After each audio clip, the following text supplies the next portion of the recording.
Okay, the start of this piece is the same.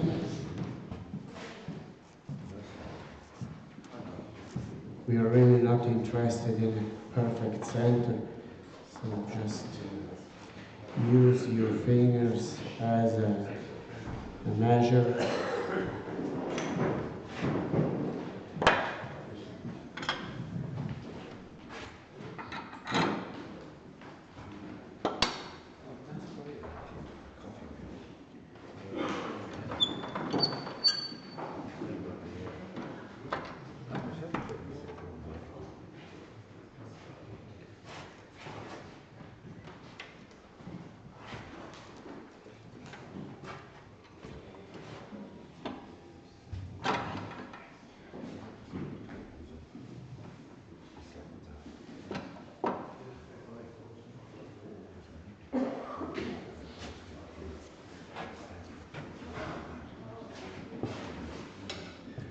I will rough this piece.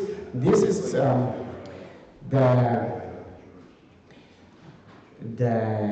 English roughing out shape. Personally, I'm used to the German shape. I prefer it. It's a little bit more efficient, quick, but this one gives a smoother finish. I mean, I love it, but I'm used to the other one. So if you're used to one thing and feel well, you don't have a reason to change. But I started to show this one to my students. I did that for many years, but lately I started to show it because it's, it gives a good finish. I love it.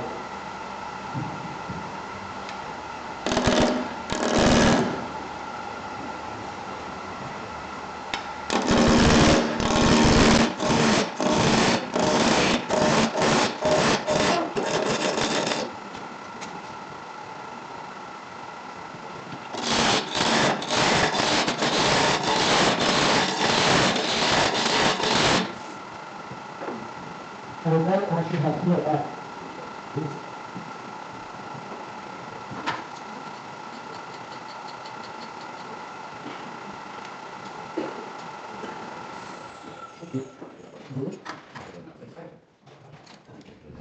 yes, perfect. This is 75, 76 mils. So I just can create a cannon with a shoulder.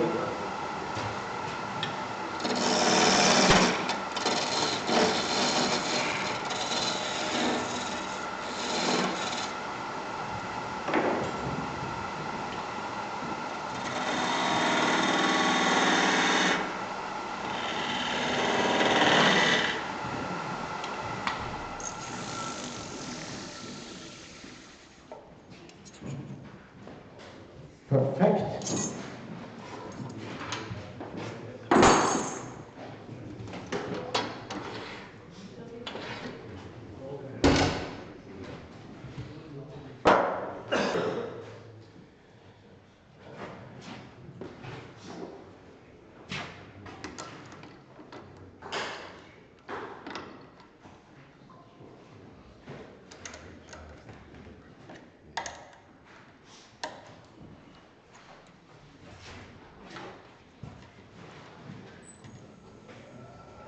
Yeah, also this one switches perfectly, and I change here.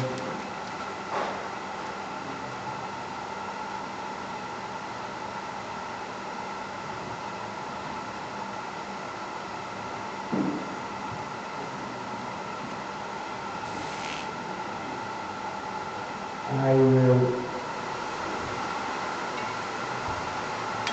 clear the outside. There is the big idea of this roughing large. You can use You can use it similar to a skill, and you can really reach a very, very smooth finish, a finish that you wouldn't reach with a German rock and roll.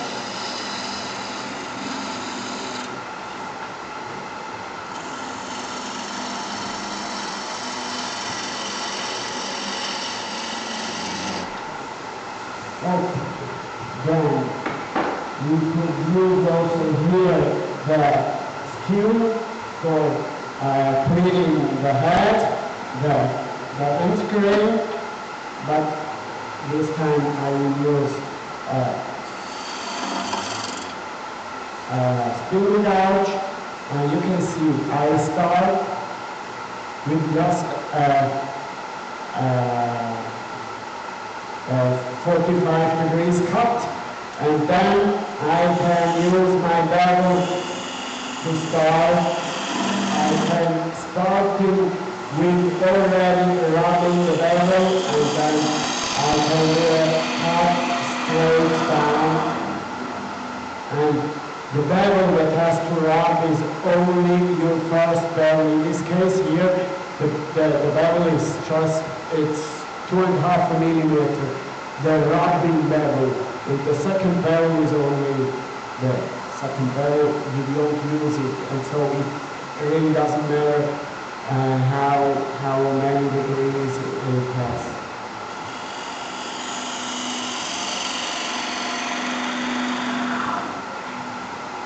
Just start with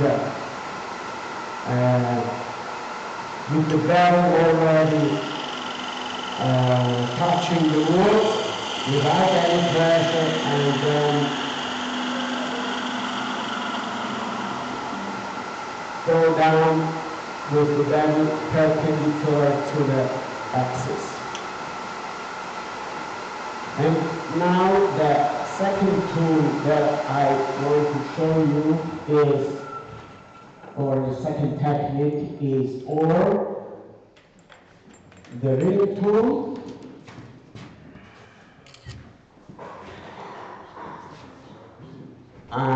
or the hook tool, and really the ring tool is just a closed hook tool, so it's quite the same, but there is also the cranked hook, and this is what I call the easy hook, because this one, we will see that after, doesn't catch. You really have to force yourself to have a catch with the cranked tool. It gives a little bit less smooth finish, but it is easy. The only problem with the cranked hook is that you can do the bottom of your goblet. You will see why. But I will start with the ring tool. But before we will create the hole, because the ring tool and the hook tool both are easiest to use with a hole in the center. Now I will create a fast hole without drilling with the tailstock and the drill, but you can use your spindle gouge as a drill. It depends. Not every spindle gouge works well for that. This one would. There is some spindle gouge that is larger here than on the rim up. It's larger on the largest part than on the last part that cuts. And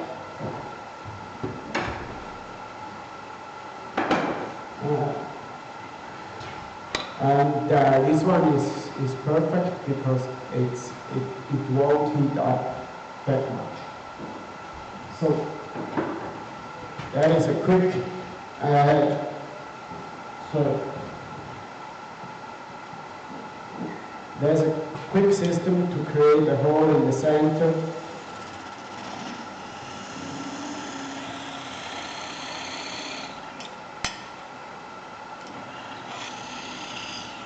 And if you have a depth to respect, just put a tape around and you have your depth, and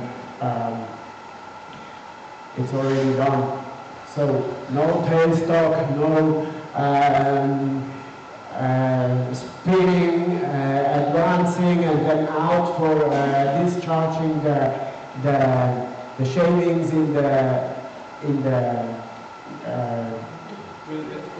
drill bit and so on. So it's quick, inside out, and 2 times and it's done.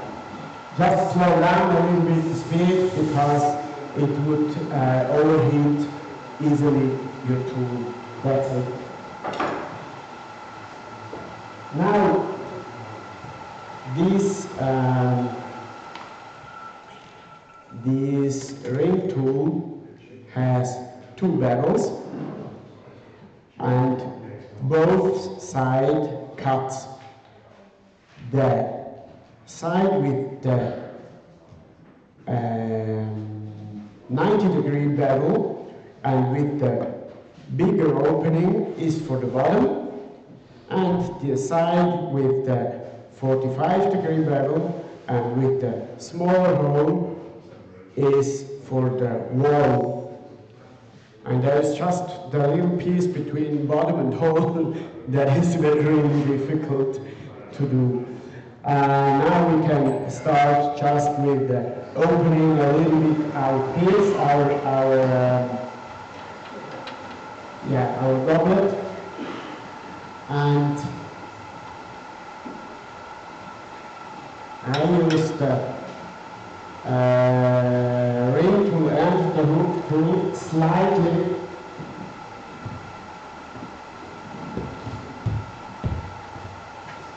with the tool slightly pending down. So not straight and for sure not like this, but slightly down. And as usual, the handle on the body, and then the bevel in contact, and you can enlarge. It would be more comfortable with the headstock swinging out, but I don't know if the cameras would fit well, but it's okay like this. I'm just a little bit too close because I have this gap here.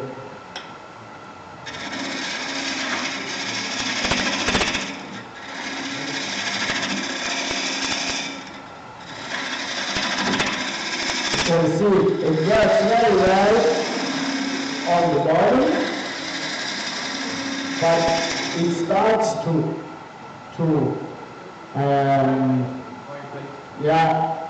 on the wall. So for the wall, because I use the bevel, I should go here for having still bevel contact on the wall, and that will work until a certain depth. But on a certain point it wouldn't work anymore, and here I have the glass, and so I can just use the other part of the ring for the wall. So it cuts here, and you can see all these fantastic shavings here, and immediately you know also that we have a super smooth finish on the inside here. I'll cut this piece to show you.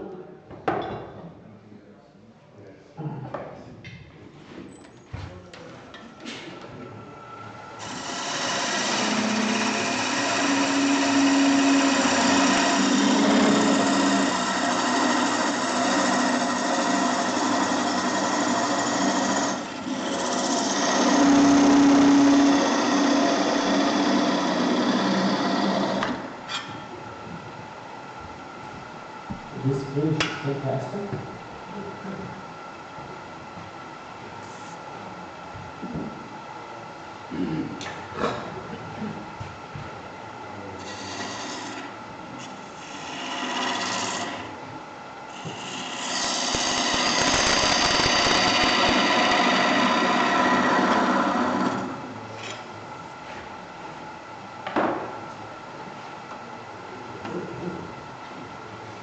And now we will change the tip, and there are several hook and ring tools. This, what I use, both have a 8mm shank, and so this is the bar of woodcut proform holder, but there are other bars with a 8mm shank, so you can just provide the head and don't have to have the whole tool. And I will start with the cranked hook, and you will see this one is very fast, and you really don't risk to have a catch with this one. Still because of this gap here.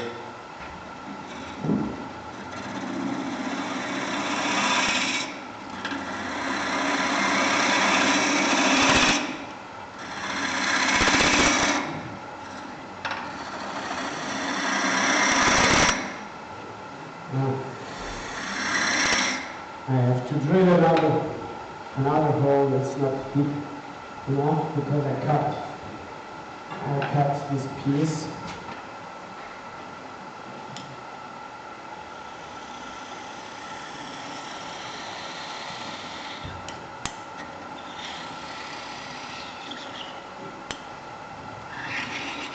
Okay. Right, this is my job.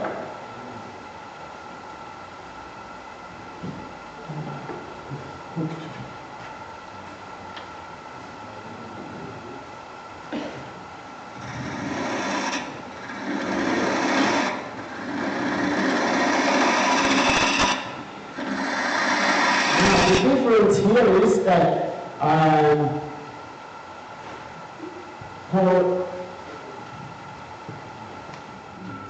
for reaching about 45 degrees cutting angle, so good cut, I have to move my arm every time in this direction, because otherwise I wouldn't have the bevel contact the whole time.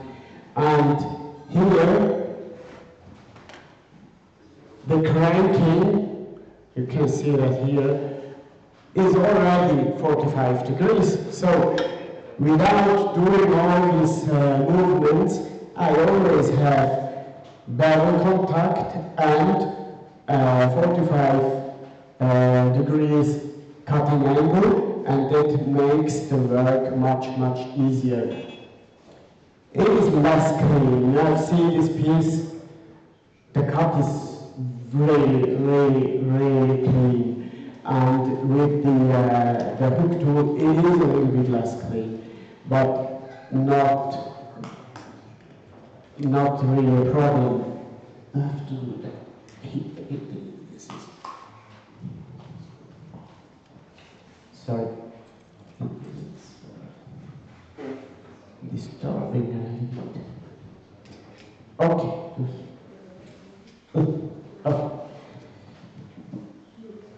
But now on this depth, instead of cutting with the cutting part, I touch with this angle here on the bottom, so I can't do the bottom with this cranked hook. So When you use the hook tool, you need a cranked hook and a straight hook. When you use a ring tool, you have one tool and it makes both, just switching from one side to the other side. But it's harder to handle. It's easier to have a catch.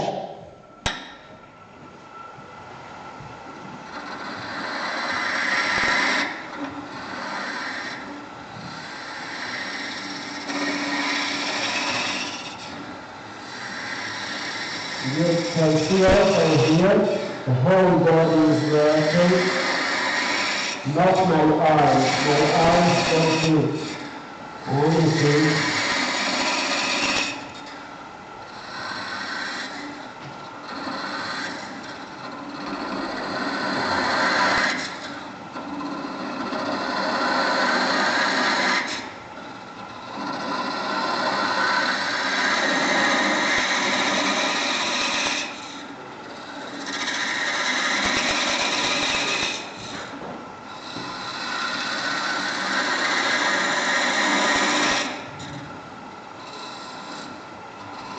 Now I know the bottom, I don't know if you can see that. Do you see the bottom? Oh, okay, perfect. I have the bottom and I have no hole, and so it doesn't cut here because I touch with this angle here and don't touch with the cutting part. So I have to change for the bottom, but I go first a little bit more on the wall.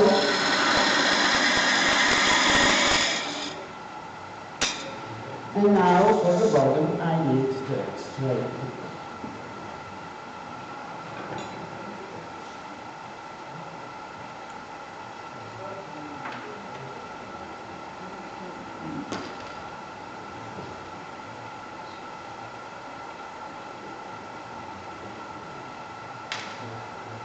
And the straight hook it's the same like the ring tool.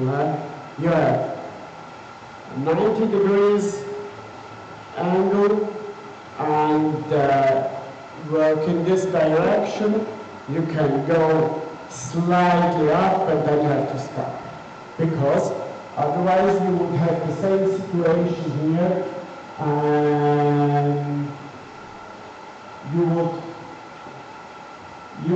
on a certain point touch here with the handle and lose the body contact on the inside of your goblet, and then you have a catch.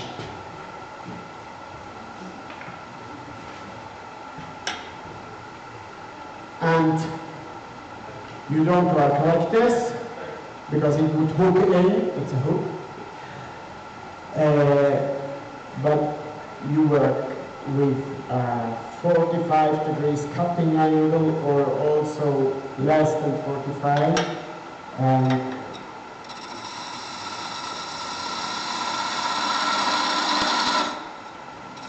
This is for the bottom cuts.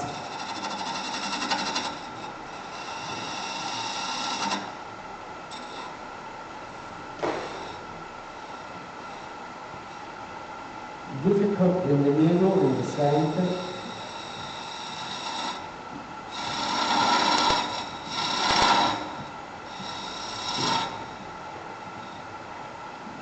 And again, you have to change the tip. So this one is really just only for the bottom. Obviously, when you have very open end grain patterns, for example, you can do the whole job with, or quite the whole job with this, so you can really clean the bottom very well, and only when you go up, you have to change.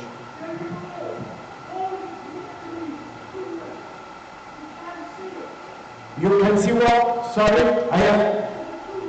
Bring it down to the tool. Bring that down here. You see that? Okay, okay, of course. So we have here the crank hook. I can give it to you after also, and so this is the cranked one and this is the straight one.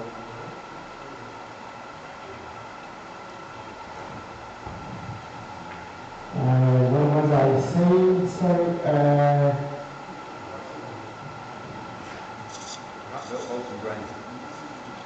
Yeah, exactly.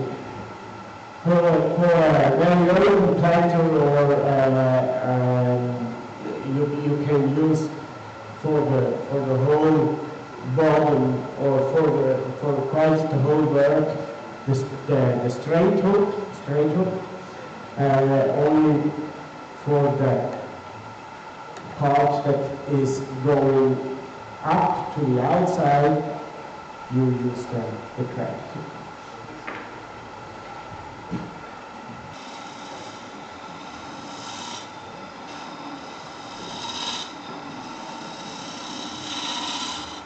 The most difficult part is very raw from the bottom part to the wall. But that's generally, I think, also if you do a bowl in cross grain in this direction, and then you have to the bottom, you use a bottom feeder, and then you always have this little angle here that is a little bit delicate, more difficult than the rest. Okay, I will stop here, I think. I'm not happy with the bottom.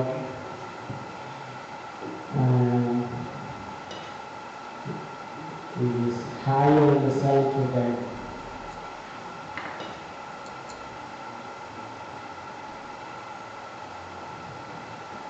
So we just retouch a little bit the bottom.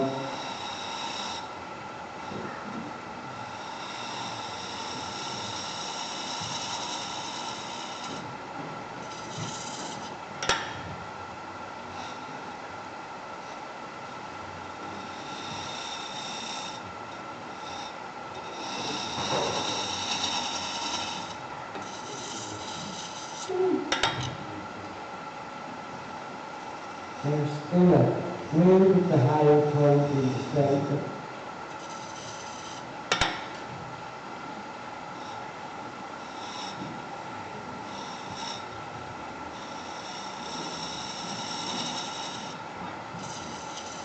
Okay, now we can also do an outside, but I don't want to lose too much time by just spindle work on the outside.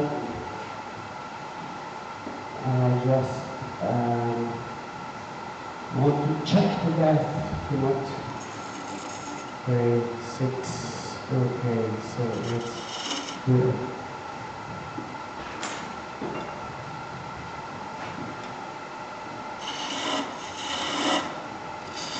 So the rest is just an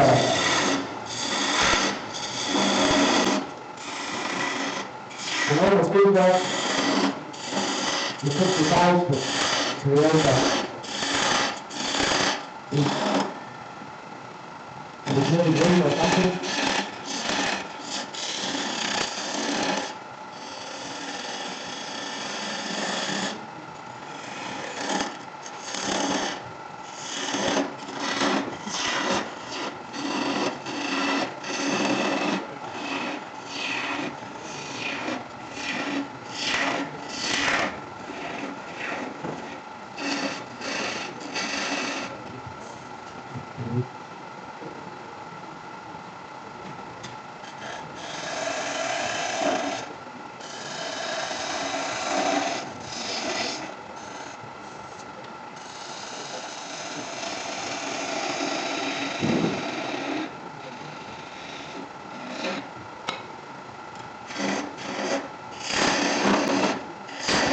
There's some little inclusion here. Oh yeah.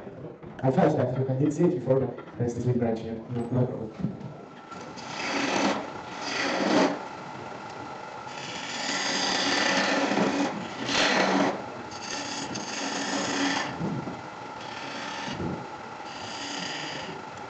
can do whatever you want to do. I told you what, I'm going to bring back, I'm going to bring that over here.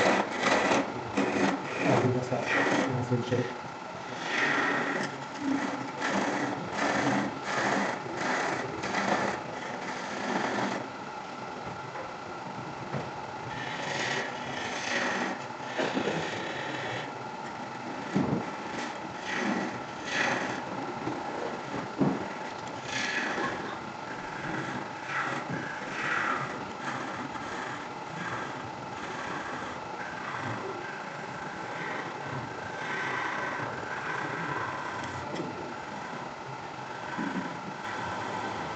Doesn't matter what you do here, I just do some fantasy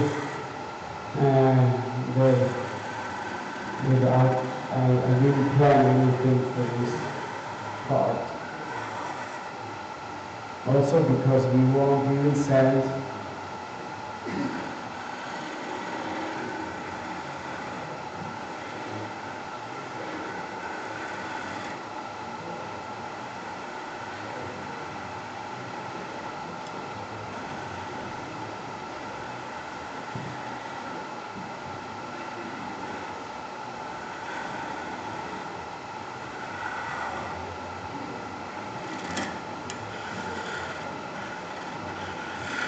okay, but enough.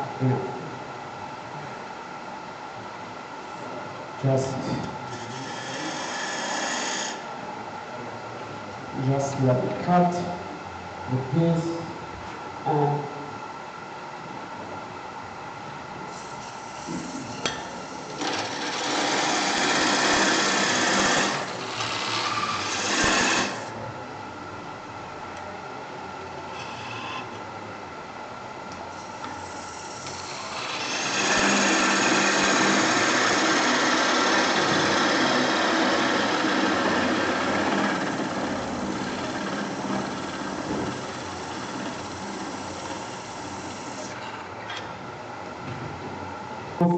and finish, and the hook tool gives a very good finish.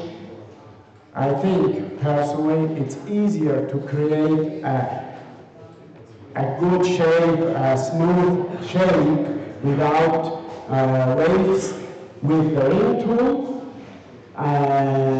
but it is more difficult to handle. Would that ring tool need resharpening much? Sorry? Would that ring tool need resharpening much? Oh, yeah, sharpening the ring tool, yeah, that's a good question. I wrote both the ring tool and the hook tool sometimes are, or it depends who, but you can sharpen it from the inside, and for the ring tool, there are these cones, CBN cones. You can put it on the drill press and sharpen it like this, or mount it on the lathe and just freehand sharpening with this cone. But this works only on the larger, on the open side. On the closed side, you have to sharpen or from the inside with a CBN stick, or from the outside, and you can sharpen it until it breaks. Yeah, so for example,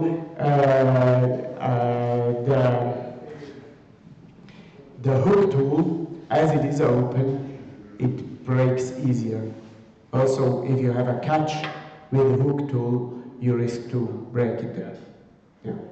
And this one is a little sharpening jig from one way. You put it just on the table of your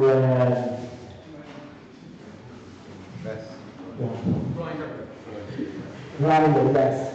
And I just do like this, and you can also, on the open part, sharpen on the outside. That is what I do but it lasts less because you sharpen here and not just on the ring, so it lasts less, but it's faster. And the hook tool is the same. You can sharpen the hook tool from the inside with a CDM stick, or also with a CDM cone. You put the cone on the lathe, and then you do it freehand from the inside, like this. Yeah, these are the possibilities to sharpen hook and ring tools. Then, as a last option, you have the ring tool, the hook tool with a limiter. So this one is much easier to handle, and with this one you can hollow pieces up to 30, 50 centimeters. But if you go to 50, it's not easier to handle. Yeah, great. Yeah. We just finish 2 minutes with this and then. And you have always a 90 degrees cutting angle, so you won't ever have a really smooth cut with this one. You can use it slightly like this, but only on the bottom. But when you go to the wall, you work in this zone, and the grain comes from here, and the cutting angle is 90 degrees, and your finish is this one. So, but it's very comfortable for deep hollowings. Is your work, do you finish your work on the tool or with sandpaper? No, usually I use sandpaper. No, I don't have any problem using sandpaper. And I'm not ashamed by starting with 80 grit. It's not a problem for me.